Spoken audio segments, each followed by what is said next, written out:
Hey everyone, this is George from Fall for Music, and in this episode of Fall for Music's The Soundtrack podcast, we have Andy Hopkins. Hi Andy, welcome here. Hi there. So you've been quite a successful composer working in film and TV, mostly TV, and you have tons of library music out there.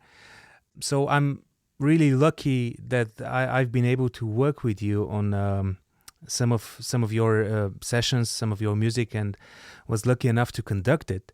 So yeah, tell us a bit about yourself, just so that our listeners can appreciate what you've done so far. Okay, well, I became a television composer, I think, by accident. I was originally a jazz guitarist, and I was essentially obsessed with being able to play like Charlie Parker and John Coltrane on the guitar. And I ended up practicing too much, and I got RSI, and I had to stop gigging, and ended up moving into composing then, just because my fingers weren't working properly. And I started with a documentary on the BBC, and ever since then I've been I think I've been quite lucky that that one gig that I did for the BBC called a program called Horizon, I've just continued to work on documentary since then, and I've increasingly worked on American things for CNN. So I've done a series on the Kennedys for CNN, a 6-part series for them, and just various discovery type of things. And that's been interesting because the American sensibility is so different. I had to learn a lot of production chops, make everything louder, make everything more exciting. But yeah, and I think I'm probably quite an unusual composer, that I just come from this jazz guitar background, but I've got a deep love of harmony, and I hope that comes through in the music, that I write stuff that's quite unusual sometimes, I think. But yeah, I think that sums me up. And you've also worked with different bands, is that right? Like, for example, Groove Armada, or singers like Dido? That's right, yeah. So, I mean, that was when I was working as a session musician. I would just turn up at someone's studio, and they would play me the track, and I'd play along. And being an improvising musician was a massive advantage then, because you turn up, someone would play you the track, and, you know, you wouldn't need a part written out. And most of the DJs and producers who were making tunes at that point, none of them read or wrote music, so they would play you the track, you'd use your ears and play along. So yeah, and that was a good introduction to not only to the studio, but also a different attitude towards music. Because when you're working with someone who's a DJ, they're reacting just emotionally. They're not thinking theoretically. They're not thinking about the key. And that, I think, really informed a lot of the way that I think about music now, that non-musicians have often got a lot of really interesting stuff to say that we as composers could benefit from. Yeah, that's right. And actually sometimes thinking way too much kind of stops the creative process, at least from my perspective. And so how do you compose nowadays? Do you think about it theoretically, or do you just have this creative impulse? Right. Well, the first thing I'm going to say is I'm going to ask you that question as soon as I've tried to answer it, because that's a difficult question. How do you compose? I like to think conceptually. So possibly a good idea would be to talk about a couple of the projects I've done. So I did a project for the BBC, and it was a show called The Celts, and it's prehistory. And so my first thought was, well, I don't want to just play 1, 4, 6, 5 or whatever, you know. There wasn't any harmony then. So what can I do that's going to make this interesting? And they wanted it to sound quite dark.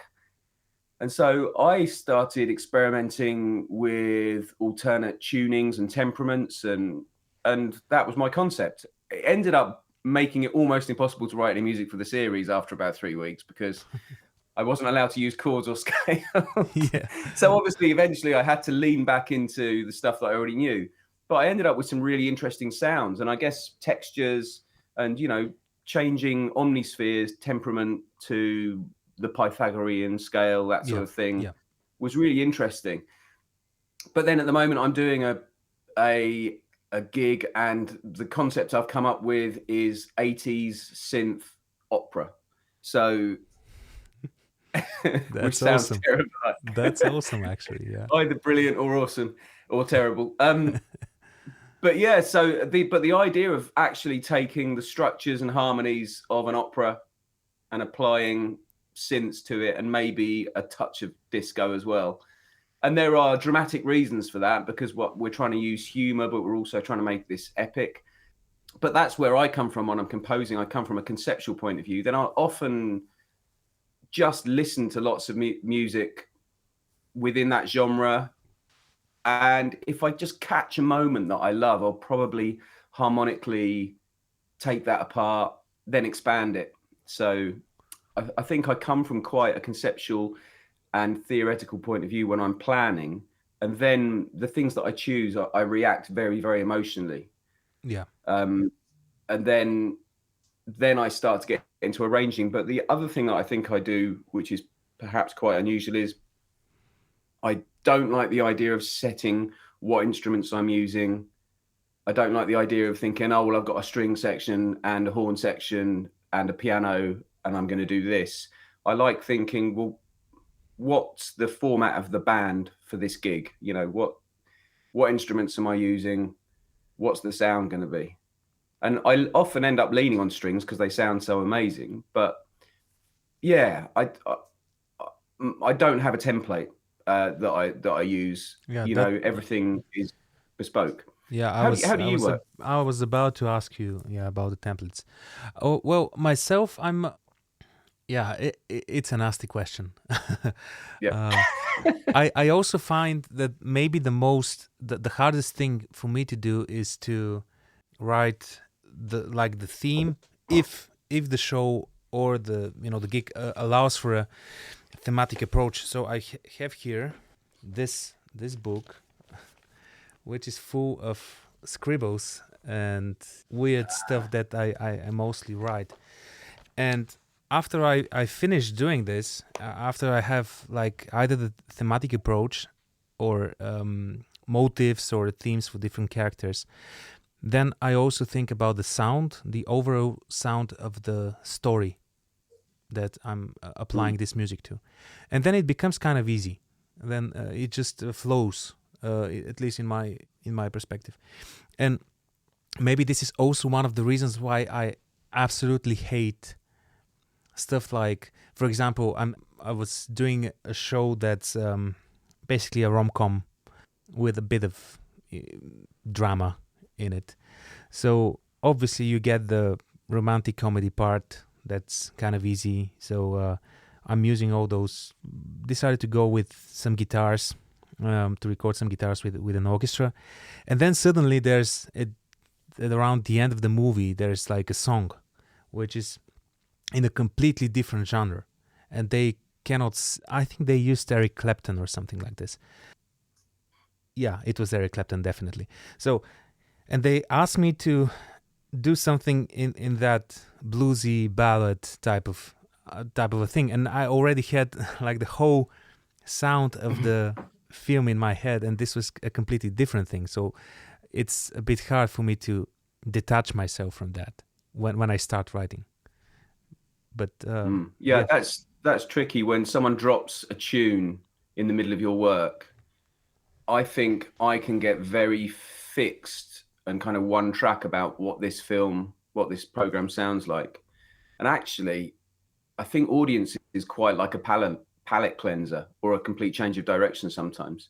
So I think often when the producers go, well, we're going to use this Eric Clapton tune, or we're going to use Megadeth, or we're going to use, I don't know, BTS here, I find it really upsetting that, that my concept has been tarnished by this piece of music they're putting in. But actually, a couple of months later, I'll probably realize that it was a fantastically good idea and it works really well. That audiences like that. They like sudden switches.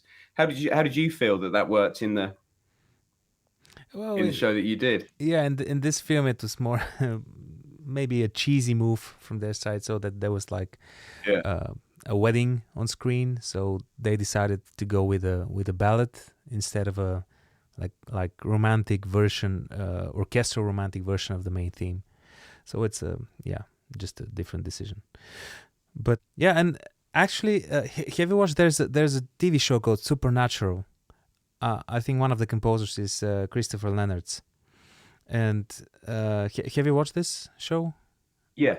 Yeah. Yeah. So you know that it's within the show's concept that sometimes they break the fourth wall. So and they do sudden entire switches of the whole, decor or the set and also the story, and they go from the classic horror soundtrack to something more 80s or 90s, or they make like some sort of a parody of a 90s action film, which I would say is probably interesting from a composer's point of view, but maybe more complicated. I don't know. What do you think?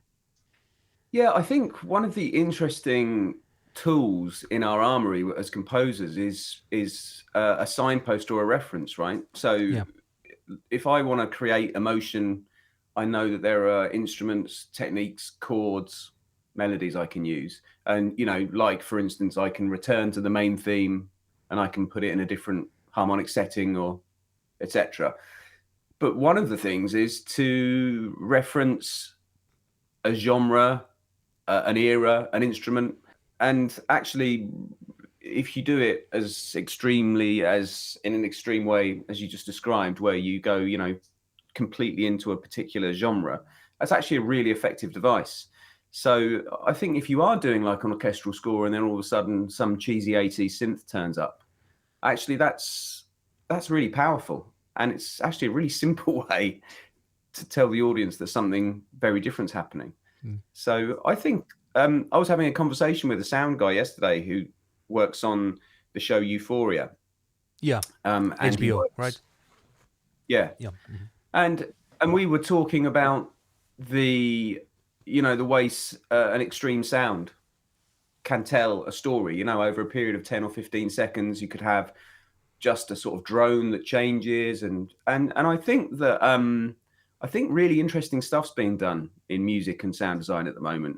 And I mean, I think the way they use music in Deadpool is great. And not necessarily the score, but the fact that, he's suddenly singing or dancing to Celine Dion or, because it challenges you as an audience to ask yourself what the hell's going on. Yeah, that's right. And, that's right. And a 3-minute pop song has as much power as, 40-minute symphony. It just does. It's a condensed little bit of musical energy and emotion.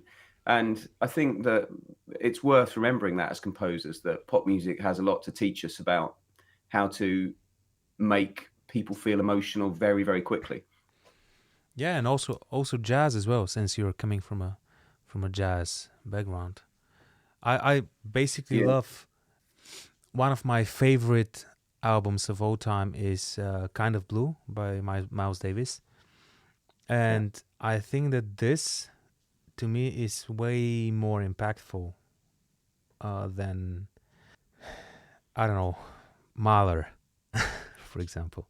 Yeah, it's a bit extreme as a comparison, but no, I think it's valid. I think a lot of, right, how to say this without upsetting too many people. There's a lot of rubbish talked about, in quotes, classical music. Yeah.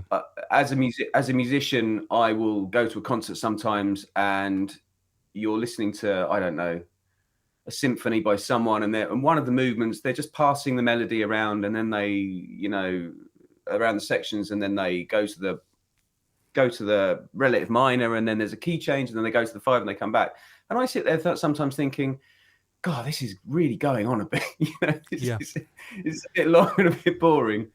And I think all genres have these incredible moments. Lots of jazz is very boring. Lots of pop music is very boring. But I think classical music should not be sacred. You should be allowed to like what you like and dismiss what you don't like. And I think I think that jazz can be incredibly powerful. I mean, there isn't a type of music that isn't. I mean, dance music is incredibly efficient at creating moments of euphoria and power and excitement. So, yeah, I've become more and more open minded the more I've written. Yeah, and there's a going back to the classical music and being regarded as the like the holy grail. Yeah. There was a story that everyone makes fun of me here at the studio because we have this big studio complex and a lot of people are working here.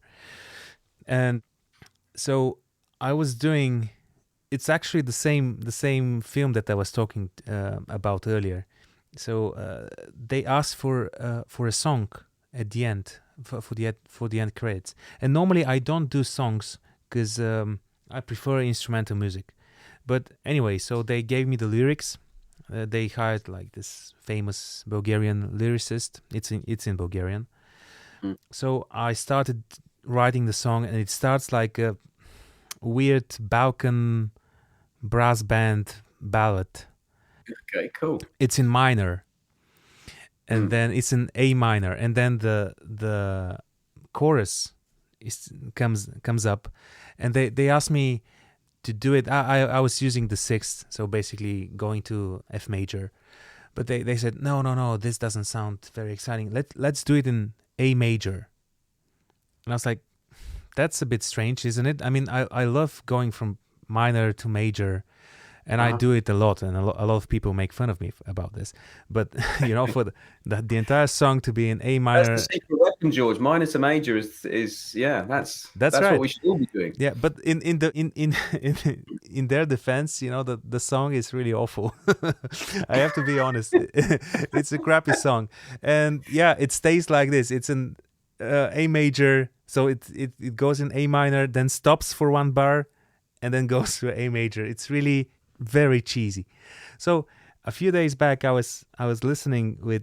I have a young daughter, so I was listening with her Swan Lake. And normally, when you listen to Swan Lake, you listen to the orchestral suite, Yeah. But I wanted to show her some of the ballet because she's still young, and to start getting her to appreciate arts. So I was like, okay, well, oh Christ, I don't know the ballet, so maybe the theme in its entirety that you can listen to it in the suite is at the end. So I'll just skip to the end so that we listen to the theme and we watch the ballet. And actually it goes from a very cheesy move from minor to then like a triumphant major at the end of it. And I was like, all right, well that's as cheesy as my very shitty song that I wrote. So obviously everyone made fun of me. We also kind of made fun of Tchaikovsky. Yeah, sorry about this. Probably will be punished. You're in good company there. Yeah, and we actually decided that like a theater director was sitting next to Tchaikovsky and saying, you know what? Can we actually get like a triumphant end? And he was like, okay, I just need to finish this in time for the premiere. Yeah. Yeah. I can just move this C natural to C sharp and I can go home. Yeah. But yeah, on the more serious topic of working with different styles and coming from different backgrounds, I'm sure that this also helped you a lot while writing library music. Is it right? Yeah, and in fact, it's a bit of a chicken and egg argument because writing library music can be a really good way to nail a genre as well. Mm-hmm. So, if you feel like, take rom-com as we've been discussing that, if you feel like my rom-com chops aren't really what they could be, someone's asked you to write a romantic scene for something you're doing and you've realized that you don't really have the harmonic language or you don't have the instrumentation down, quite a good idea is to go to a library company and say, hey, how about I do an album of romantic comedy music for you? Yeah. And then you can spend a couple of months researching, getting all the instrumentation right. And not only nailing the genre, but I do think, I mean, for me anyway, it's nailing your version of that genre, which is important because, you have a particular harmonic language and sensibility. I have a different harmonic language and sensibility. So the way you're going to write, a romantic scene will have some of the same elements as what I'm doing, but we will do it very differently.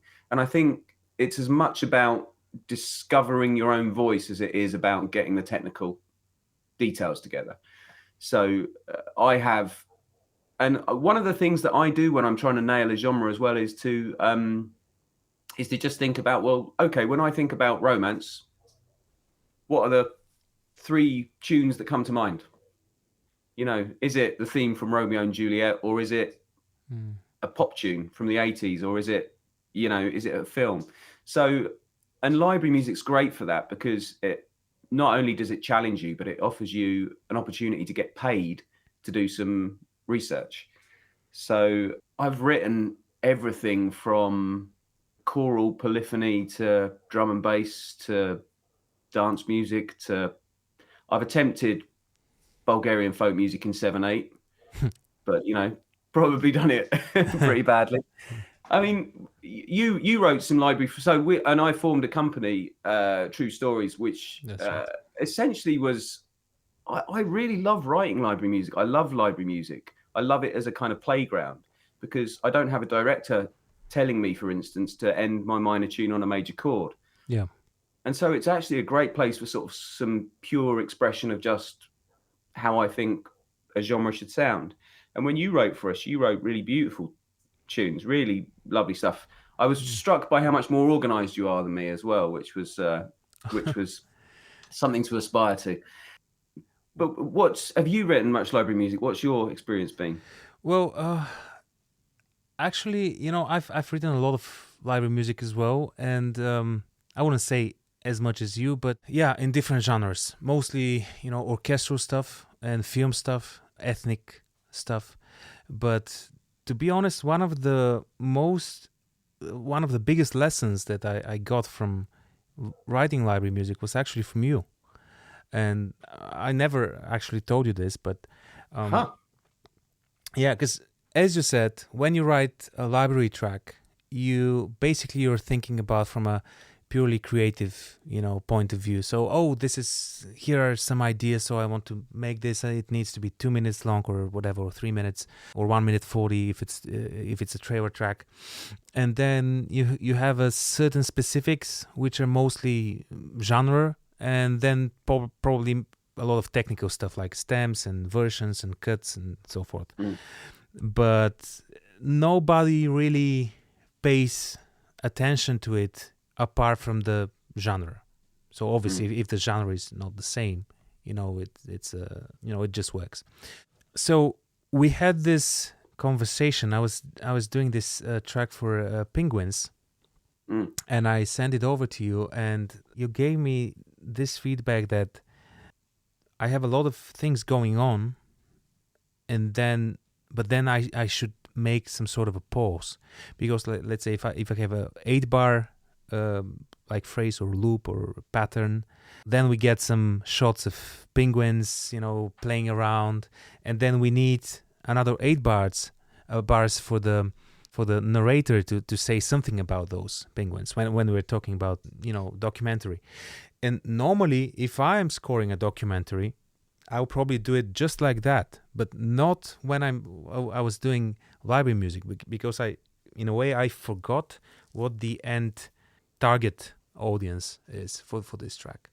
So that was a really nice lesson. Yeah. That's interesting you picked up on that, because that is I would say that's the ethos of the company. And it is, I remember being quite shocked writing a series once where I wrote a lot of music before they edited, and I did a couple of tunes that had these weird tags and pauses in them. So, you'd have an odd number of bars and then maybe a bar of 6, which was very, very quiet. And they were the cues that the editors really loved to use. And what I started to realize was that if you put the information in there for the pacing of a scene, editors prefer that to something which is too formulaic, because you imagine a tune's just moving along in 4/4, and it doesn't really stop and leave pauses, and it's all very predictable. Yeah. It doesn't actually have any rhythmic emotional charge to it. But say, for instance, there are an extra 3 beats all of a sudden, and something slightly unexpected happens. That's actually a great point for an editor to use to cut to a different perspective or to let the narrator speak. And so the library, I think library music tends to be, let's make this as formulaic as and predictable as possible so that editors can chop it up. And our perspective was, let's make this ready for the editor to chop the movie or to chop the TV show. So let's put those elements in for him. And you did that really beautifully. That's a great track, Penguins. But I remember as I wrote these kind of paragraphs and paragraphs of notes for you, thinking, this is the stuff that I hate receiving as a composer. And that's been an interesting, been an interesting thing. Being the guy who has to give composer notes has really taught me a lot, about the other guy's perspective. Yeah, that's right. I want to ask for all these changes, and what he's done is beautiful, but I need it different. And I'm simplifying these amazing ideas, or so when I receive notes now, I think I have some sympathy for the person giving them to me while I'm gnashing my teeth, getting angry because they've ruined my beautiful tune. But yeah, you're absolutely right, because when you receive a film and you need to compose something for said film, you rarely get a chance to have 32 bars of non-stop music in the same tempo and the same meter. There always needs to be some sort of a change. Yeah. Obviously there are some exceptions, but most of the time you need to change something. You need to make odd, as you said, odd signature or play with the tempo a bit. So, and this has been actually a great tip. So I do hope that if someone's listening who was about my age when I started writing library music, that would have been invaluable advice, I would say. Yeah, and I think that applies to nearly all film and TV music, that if you've just written a tune which is AA, 8 bars a section in 4/4, it's probably not going to work that well. And I think one of the things that and I made this mistake as well when I was younger, when you hear all these great cues by Zimmer, or especially the more modern guys, not people like Horner and John Williams, but you hear these building 4/4 tunes with groups of 4 beats per chord and 4 chords. It's all very even, but actually that's often not what is in the movie.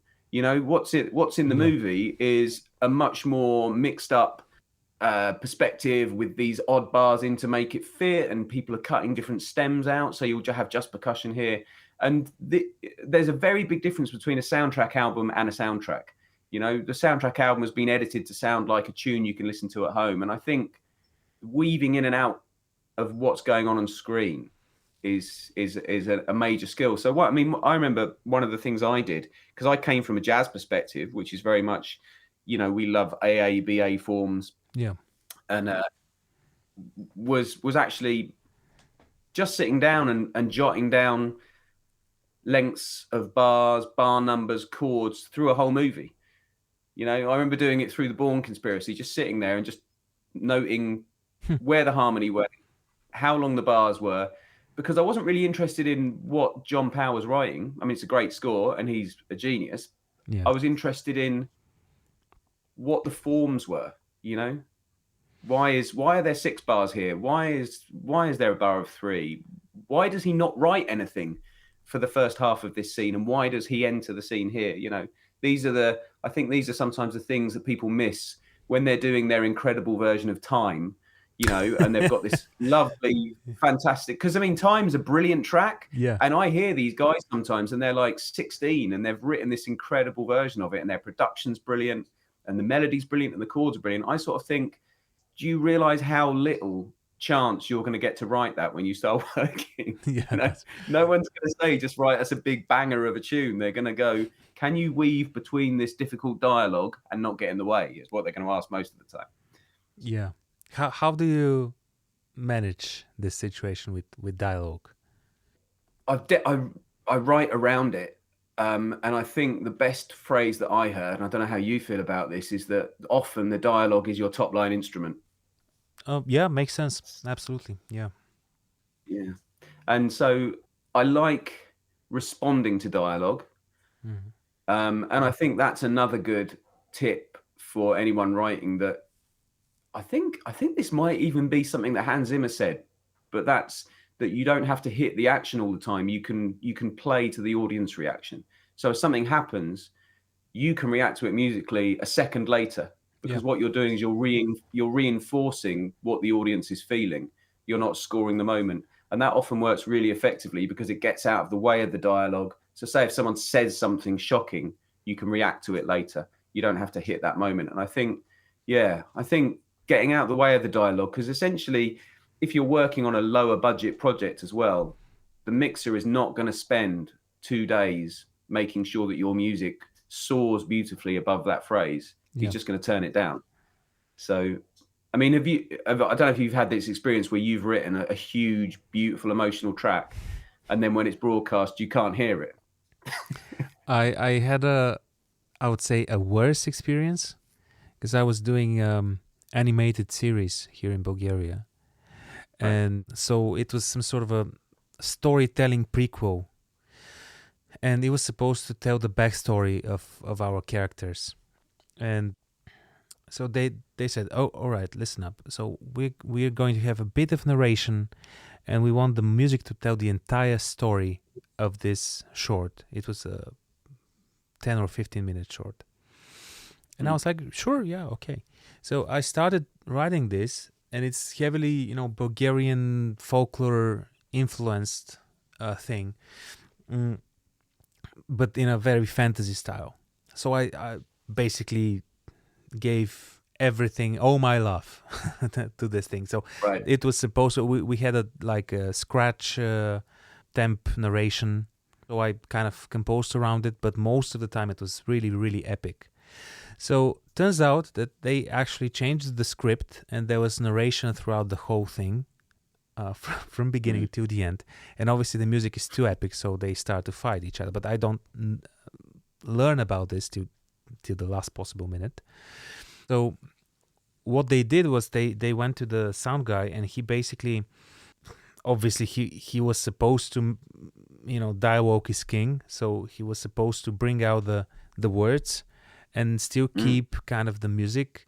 And there was a really weird, I wouldn't even say side chaining, it was more like heavily compressed music that goes down like 10 dB and then goes up in the small pause. Oh, no. Yeah, so it's really, yeah, it was really awful. And I actually learned this during the premiere of the film, so that was a very unpleasant experience. Yeah. But I've had a similar experience, yeah, where in fact someone turned my music up too loud and it was distorting the speakers in the cinema, so you couldn't hear the dialogue as well. And I remember thinking, well, they're going to blame all the audience sitting here are going to blame the composer for this. Yeah. They're not going to blame the mixer. And I was sitting there just wishing the ground would open up and swallow me and I could escape. But no, I sat there as the entire cinema vibrated and people were like, what the hell is this idiot doing? So, yeah. but I think that's one of the interesting things about what you were talking about when you write epic music. If epic music is playing quietly behind dialogue, it sounds tiny and bizarre. Yeah. Like if you know the music's going to be played quietly, you shouldn't write something huge. You should write something that will sit quietly, because it sounds like it sounds like a kind of Napoleon-esque short guy with an attitude problem. If you've got this, enormous track that's buzzing like a wasp underneath dialogue, it sounds even smaller. So, but yeah, we are That's right. often at the mercy of what the people making the production tell us, right? So, and I think that whenever anyone has bad words to say about a score, I think you don't know what that composer has been through. Yeah, that's of right. what he's been told. He probably started off thinking the project was one thing and then halfway through discovered it was another. So yeah. And I think the more you work, the more sympathy you have for anyone whose score is criticized. And especially if you're working on an indie film, and or a low budget production, and you won't have a very good sound as a temp track or a reference sound. So at the end, Yeah. the director, because I like to sit here in my room and I have, directors come in, sit next to me, and we exchange ideas and we try different things here on the spot. But we are always listening to the scratch audio track. And sometimes they don't, especially inexperienced directors, they don't understand that there's also going to be something else behind the music. So I've come to the situations where I would need to make really big orchestral chord even bigger, and I was like, okay, there's no need for that, because you have like the car crash and like the bomb going off at the same time. So The small matter of the bomb going off. yeah. Yeah. Yeah. uh, Yeah. Sound really changes things a lot. And one of the other things I found is that a good sound guy will tell the story as well, which when that first happened on a project I was doing was a real shock. And so then I realized I'd been doing a lot of the heavy lifting that I didn't need to do. yeah. And when you watch high production value television or film, you'll notice that the sound of a car horn or a dog barking in the background or a seagull is often used as a rhythmic device in the dialogue. So people will be chatting. I mean, one of the favorite tropes of American television is they go to a, in quotes, rough neighborhood, and they're standing there. And as they get out the car, bosh, the car door closes, and then roof, roof, roof, there's some kind of, dangerous dog in the background. But it gives you a sense of where you are, and also the fact that there's jeopardy in this situation. Yeah. But also it's a rhythmic feel to the scene. You're getting these out the car, close the door, the dog barks, then there's some dialogue. Now, as a composer, if you don't know they're going to put that dog bark in, you're like, oh, well, I've got to keep the scene moving here. And on an indie, that's really difficult, because you don't know how good the sound guy is going to be, if indeed there is going to be a sound guy. Yeah. So you have to kind of work out whether you need to do all the heavy lifting, whether someone's going to be helping you. But also when you talk about these directors, life gets so much easier the more experienced the people you work with are, and I find working with younger directors, it often helps to try and help them through the process. Educate. Yeah, In a way. because they're your boss as a composer, right? But Yeah. at the same time, they might be sitting there thinking, I don't know how to ask for what I want. I don't understand why this doesn't sound the way I want it to sound. And actually, you just have to reassure them. You have to say, when the final mix happens, this is going to be amazing, and these are the reasons I've done this. Trust me, I care about your film as much as you do, but I know how to navigate through this. And I think it's quite hard, because sometimes, especially if a director is quite stressed or emotional, they can also be quite scary as a boss, because you're sitting there thinking, I'm going to get sacked if I say the wrong thing. Yeah. But yeah, I mean, I sort of really feel that the stuff that I've learned in the 15 or 20 years I've been doing film and TV, I've continued to learn about music, and that's a lifelong thing. I absolutely love music and harmony and theory and orchestration, but I've learned so much about how drama works, how the pacing of drama works, but also how to work in a team situation when people are exhausted. By the time we meet the director, they've been working on this project for 2 years. Yes. They're probably close to a breakdown, and we're coming into it with this new energy. And actually, I think our job sometimes is to go, hey, this is awesome, let's make it better, rather than enter into an argument with them, which I think can be quite tempting sometimes. Yeah.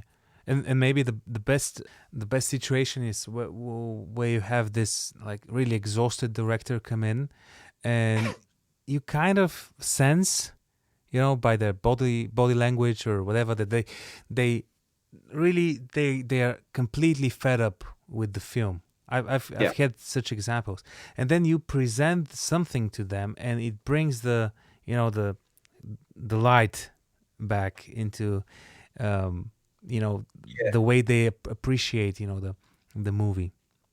Yeah, I think it's similar. I mean, you and I bet you've got pieces of music that I find that the longer a piece of music takes me to write, the bigger the chance that at some point I'm going to really start disliking it and wish I'd Yeah. never started. And it's difficult to keep that energy up and to keep going through. And then sometimes maybe you'll play it to someone and they'll go, "Oh, that section is amazing," and you'll get some positive feedback and it will re-energize you. And I think, yeah, that's definitely it. And I also think that appealing to your own enthusiasm, I by nature am quite an enthusiastic person. And so not being afraid to say to someone, "I think this scene is brilliant. This is amazing. This actor's performance is great. I love the script." Not being afraid to comment on things that aren't musical, so, or say to them, "Look, this scene here, I think if you were to give me another 3 or 4 seconds here to musically react to what they say, it's going to be more powerful." Yeah. Like you should definitely be. I think the thing that I've realized over the years is that I'm not a composer, I'm a storyteller. I'm helping them tell their story. And music happens to be what I'm doing most of the time. But if I think something can be changed that isn't musical, if I've got a good enough relationship with the director, I'll say that. I'll say I think this could be better.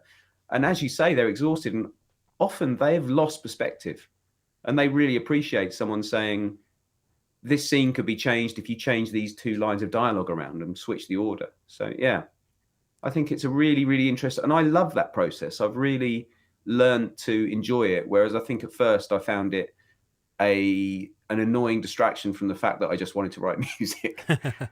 Yeah. And in your opinion, what are the normally when we get into composing, once we finish the music, it gets to the pleasant part of the composer going outside of their studio to meet other people.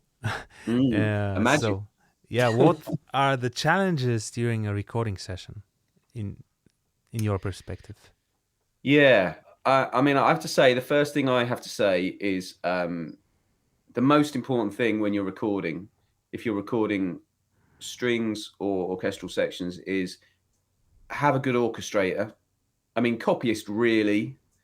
I think the amount of orchestration that I get. So I use a guy called Michael Doherty, who's a genius. I have to mention him here. The guy has ridiculous ears and is the most patient person on the planet. Have a good orchestrator, but also I think have a relationship with people like For Music, the same string sections, and a good conductor. I love the way you conduct my music, George, because you have this uncanny ability to look at sometimes quite an unusual piece of music. You know that I love writing in 7 and having odd modulations, and you just get it immediately. I think a lot of conductors look at a piece of music, and if they don't like it, if it's not in their wheelhouse, they'll conduct it but kind of resist against it. So I think the first thing is to find good people. And I've definitely had sessions, and I've got friends who've had sessions where they have very deliberately voiced a brass chord in a certain way, and the conductor has said, "That's a mistake." And you don't need to be having that argument in a session. So finding good people, I think, is great. And I think the best thing you can do is just do it more and more.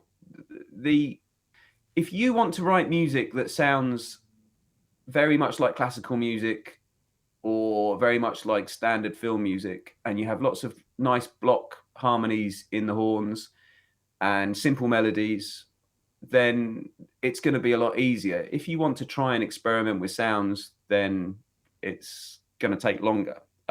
So if you have a short amount of time, write something predictable. I don't tend to do that. I'd rather have something that's rough around the edges that people have struggled to play. That's interesting.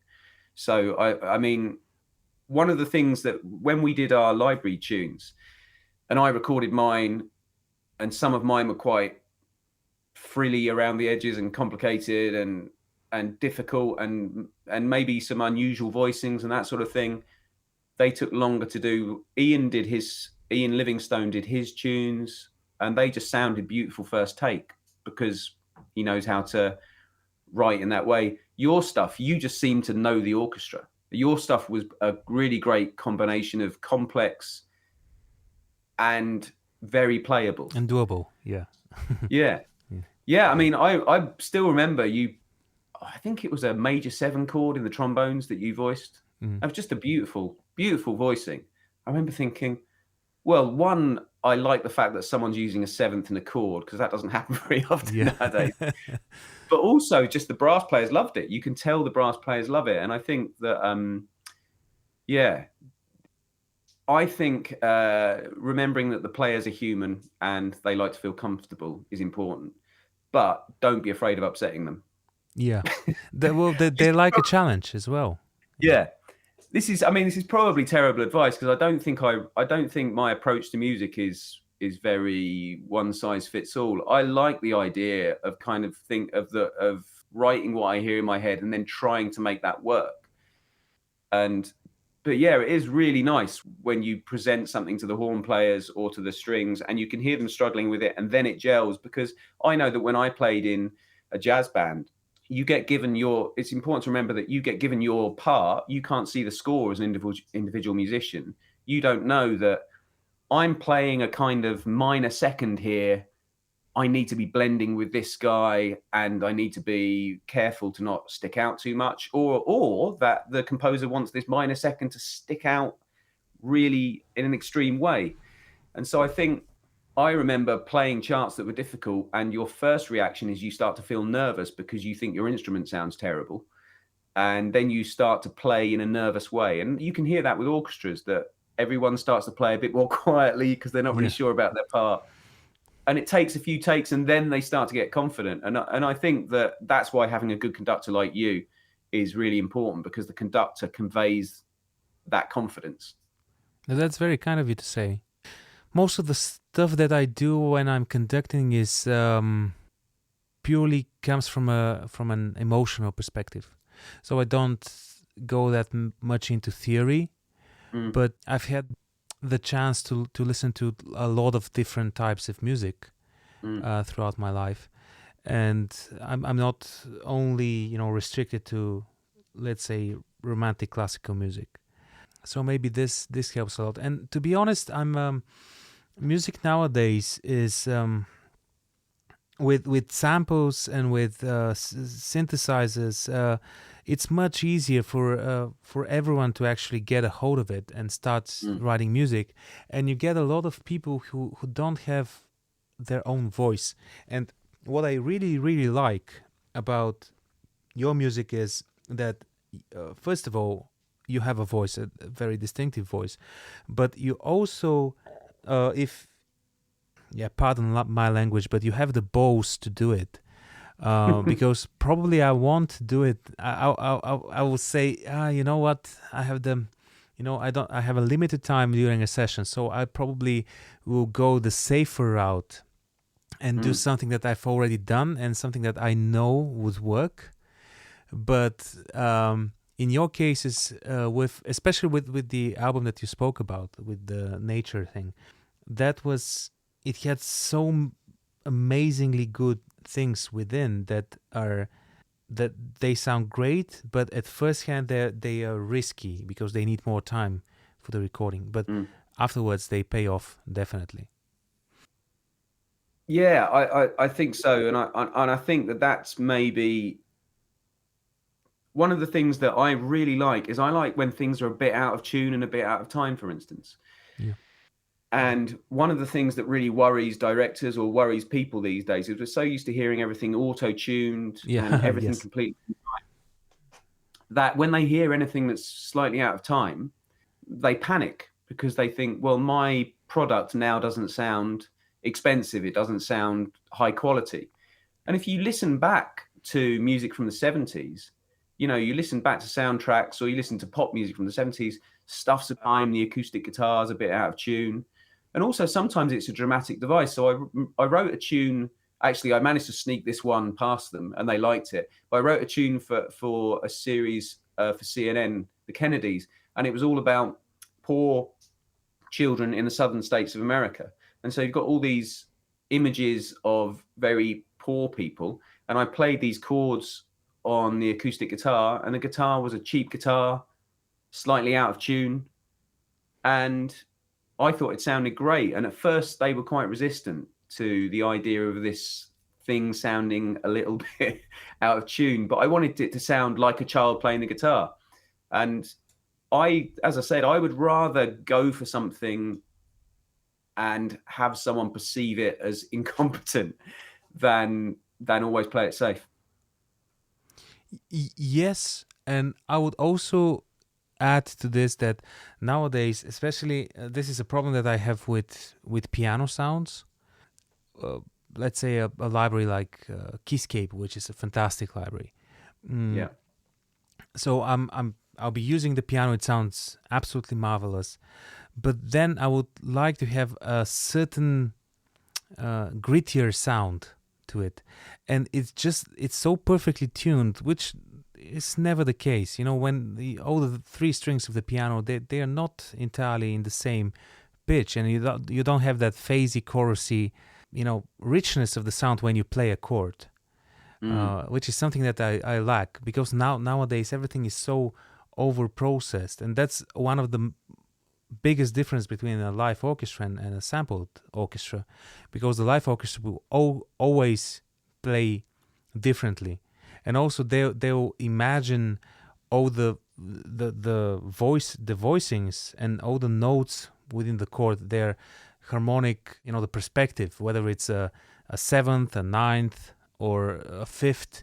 They'll just instinctively balance them in a way that sounds good. And in the MIDI scene, if you play a chord, it will always be like with the same volume. So you have the first, the third, and the fifth always with the same balance in between them. So this is also one of the differences, this grittiness and the not so perfect way of writing music in a fakely perfect world nowadays, maybe. Yeah, I think you're right. And I remember the first time I recorded a live string section. When was that? And then heard it next to my MIDI demo. Mm-hmm. And I remember being really shocked that actually the live strings sounded smaller, but they sounded louder and more exciting. And that goes for big Hollywood scores. If you listen to, I'm a big fan of Harry Gregson Williams' scores and the sound that he gets. But if you listen to the string section on a lot of his scores, he doesn't have a ton of reverb on it. It's a very real string section in a room. And it's just an incredibly exciting sound. And it sounds a lot smaller than someone who's stacked up Symphobia and cinematic strings, But it's got energy and bite. And as you say, when string players play, if they enjoy the line, they'll dig in, and you can hear the players enjoying it. Yeah. And I think that you just don't get that in any sample library, and you're never going to get that in a sample library. That's right. Absolutely. What's your favorite soundtrack of Harry? Oh, it's a tricky one.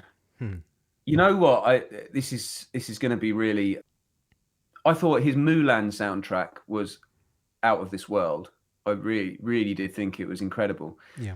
But I'm going to go old school. I think his for the time he wrote it, his Man on Fire soundtrack is amazing, and it really is a precursor to so much of what came later. I think the John Wick soundtracks owe quite a lot to that. Yeah.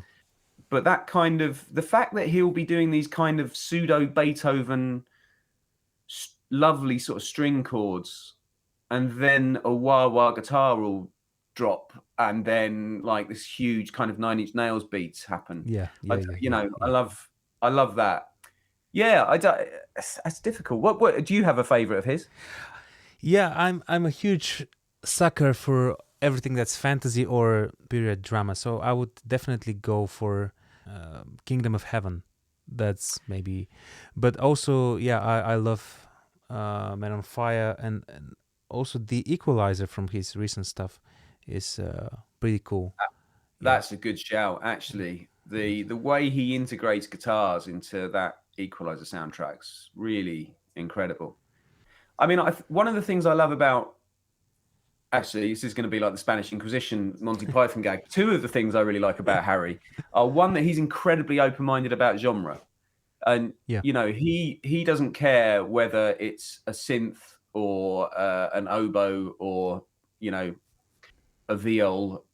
He has the same attitude. Let's just make this great.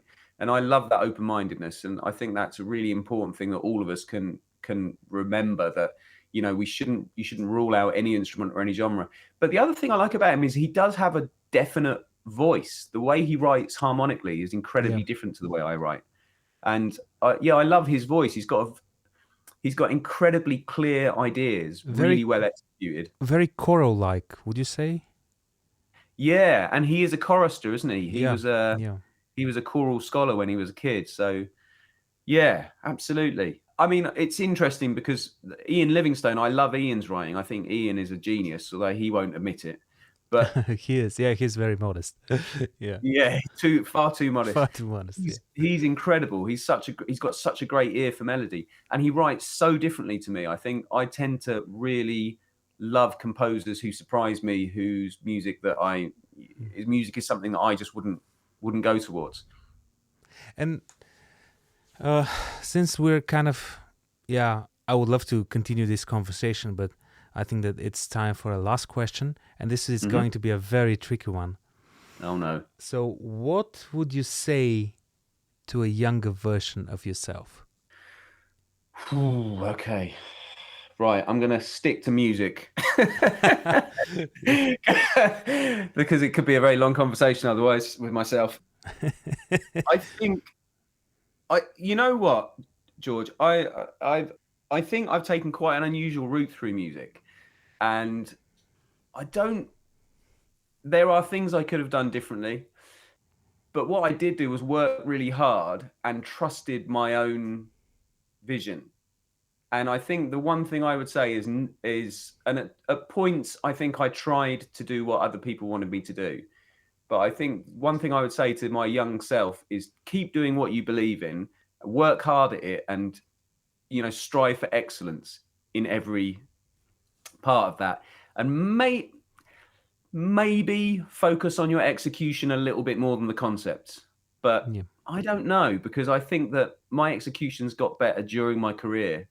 And I like the fact that I took risks, and I like the fact that I stuck with things. So I think the thing I would say is trust your own voice, and don't be bullied don't feel pressurized into being more of a conformist.